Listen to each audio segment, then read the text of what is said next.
Imagine a world not so far from now where our home, Earth, has whispered its final goodbyes. The blue oceans have faded. The green forests are but a memory.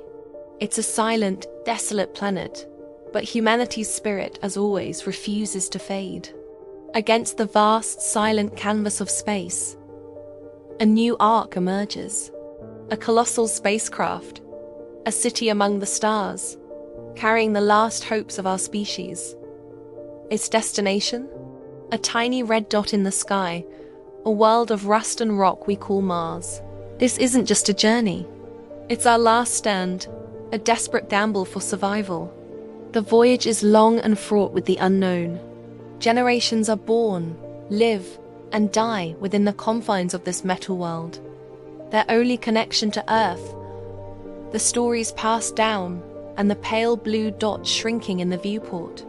They train, they study, they prepare for a world they've never seen. A challenge their ancestors could only dream of. The ship is a marvel of engineering, a self-sustaining ecosystem designed to weather the cosmic storms and the crushing loneliness of deep space. Every system, every bolt, every line of code is critical. A single failure could mean the end. But failure is not an option. Then, the moment arrives. The red planet grows from a speck of light to a colossal, intimidating sphere. The descent is terrifying. The atmosphere, thin as it is, screams against the hull of the landing craft. Heat shields glow cherry red. Parachutes deploy, followed by the roar of retro rockets, kicking up clouds of ancient red dust. And then, silence. A gentle bump. They've made it. The hatch opens, and for the first time, human feet touch Martian soil. The landscape is alien, majestic, and utterly hostile. A world of crimson deserts under a butterscotch sky. The air is unbreathable. The temperature plummets at night, and the sun's radiation is a constant, invisible threat. The first pioneers stand there, small figures in bulky suits, gazing at the horizon of their new home. The weight of history and the future rests on their shoulders.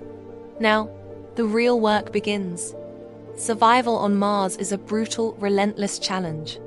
The first structures aren't grand cities, but inflatable habitats and 3D printed shelters made from Martian regolith.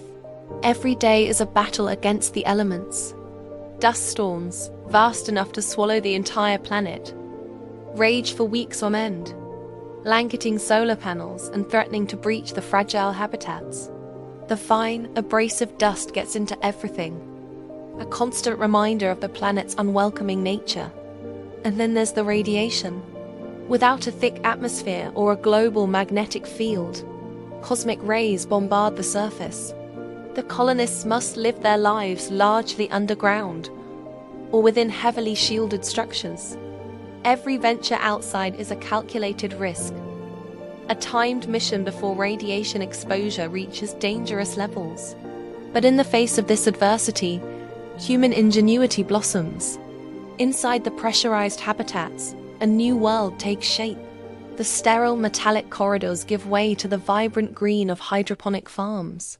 Here, under the hum of purple LED lights, the first Martian crops grow.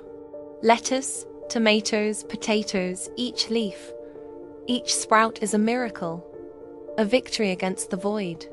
These farms are not just a source of food. They are the lungs of the colony, recycling air and providing a touch of green, a memory of the Earth that was.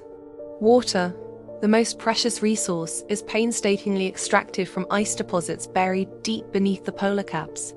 Every drop is recycled, purified, and cherished.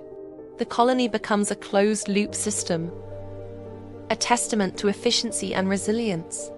Years turn into decades.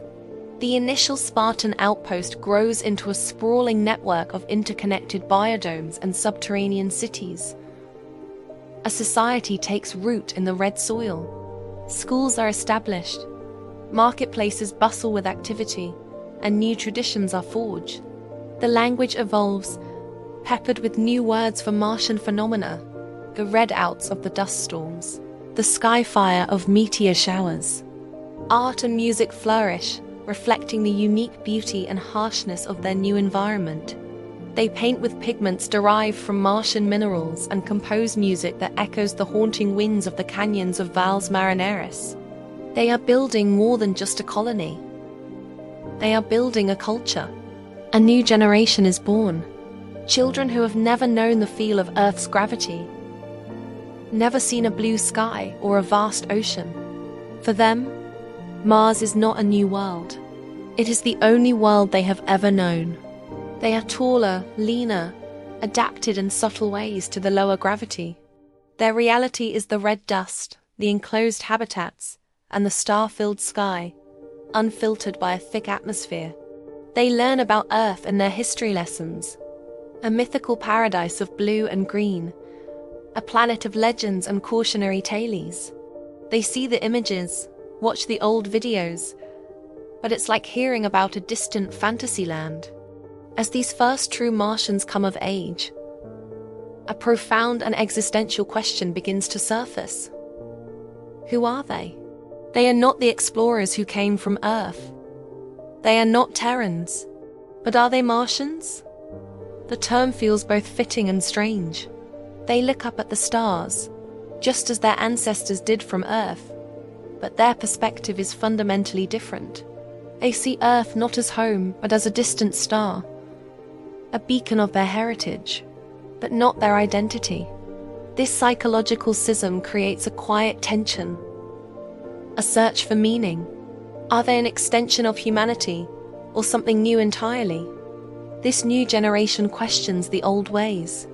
They are less driven by the desperate survival instinct of the first settlers, and more by a desire to define their own future. Some dream of terraforming Mars, of slowly, over centuries, coaxing the planet back to life, creating an atmosphere and letting water flow once more. They see a future where their descendants might one day walk on the surface without a suit, under a blue Martian sky. Others argue against it. They believe Mars should be preserved as it is, that humanity should adapt to the planet, not force the planet to adapt to them. They see beauty in its raw, untamed state, and argue that to change it would be to erase its unique identity, and in doing so, erase their own. The debate rages in the subterranean halls and digital forums of the Martian cities. It is a debate about science, ethics, and identity.